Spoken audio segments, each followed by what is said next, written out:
cockpit. Greetings, I'm Bisi Ezerioha, Automotive Engineer and professional race car driver. And I'm Jamie, Forza Motorsport tuning and car building expert. Let's get started. Class is now in session. Forza Motorsport, a new racing game from Turn 10 Studios, just launched on October 10th. No matter your skill level, this video will share some tips and tricks to help you upgrade and build the cars that you've been leveling up and driving in-game. Let's get started on today's lesson, which is all about car building. Forza Motorsport has a brand new single-player campaign mode called the Builder's Cup. This mode is a car builder's dream and teaches players to level up their cars like never before. Jamie and I would take you through the step-by-step process of building your perfect car in Forza Motorsport. We'll kick off this section on car parts with the most vital part of any car, the engine. An essential component of any engine is how it breathes. The three main aspiration types are naturally aspirated, turbocharged, and supercharged. Natural aspiration is where an engine utilizes the natural gases or pressure around the atmosphere. However, the key to making power is to get as much air in the engine with the appropriate amount of fuel. And that's where forced induction comes into play. By using a turbocharger or a supercharger, we're now forcing more air into the engine.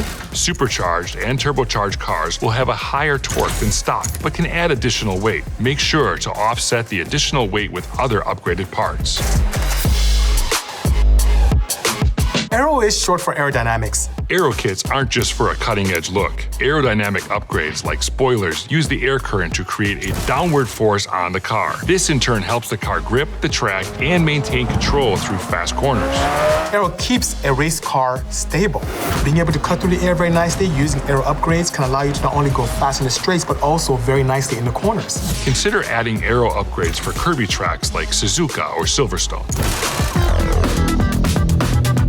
Tires come in different sizes and varieties. Each one impacts handling in a different way. Whether it's street, sport, or race, how those tires act, all that affects our performance significantly. Softer tires, those that have a very low tread wear count, have better adhesion to the tarmac. They tend to almost embed themselves and give you better acceleration. The only caveat there is that they tend to wear down very quickly too. They do. On the other hand, something with more endurance doesn't tend to give that best adhesion. So it's almost like a balancing act. Above and beyond that, tire width also affects grip. Make sure to upgrade to wider tires so that all of the energy moves the car and you avoid spinning your wheels. Wider tires generate more grip than thinner ones. For example, in most cases, you want a larger tire with more grip and stability.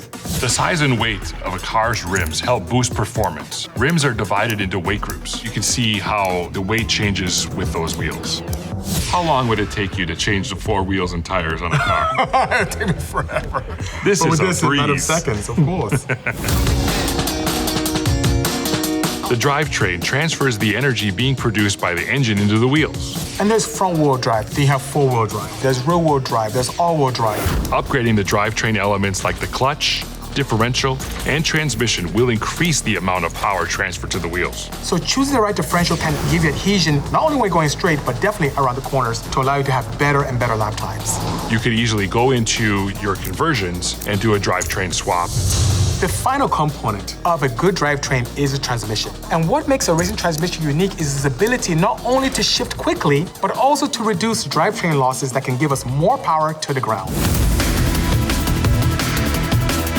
Platform and handling upgrades drastically improve the feel of your car when turning through corners and navigating traffic on track. They also keep you on the road and driving upright. We can have the best tires in the world with the lightest wheels. However, if we don't have the proper suspension, we can't keep those tires on the tarmac. Changing your suspension can make your car more stable by making it softer, more firm to the liking of the driver. The more power you make, the more important brakes are. Yeah, balancing speed with control is crucial here. Try upgrading your brakes to give you greater control in treacherous turns. Above and beyond the brakes, a roll cage is very important. It allows stiffening of the chassis, quote unquote, feel like you're driving on the rails, keep the car planted, and net, keep that adhesion between the chassis and the tarmac.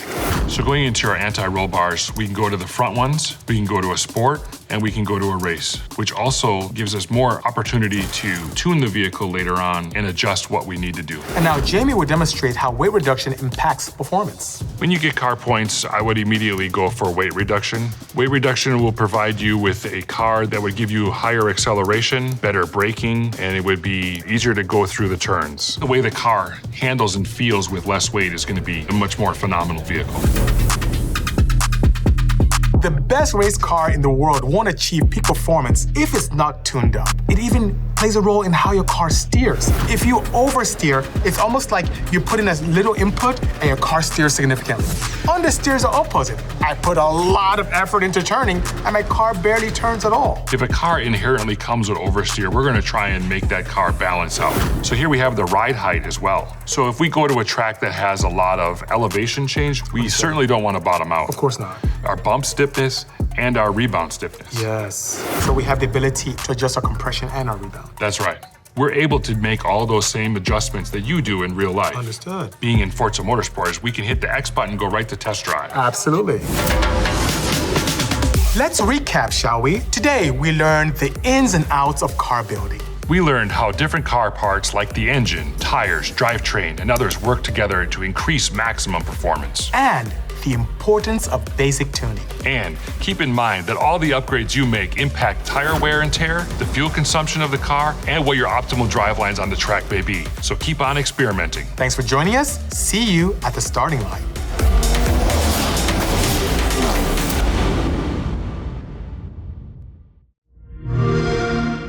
Play it on Xbox.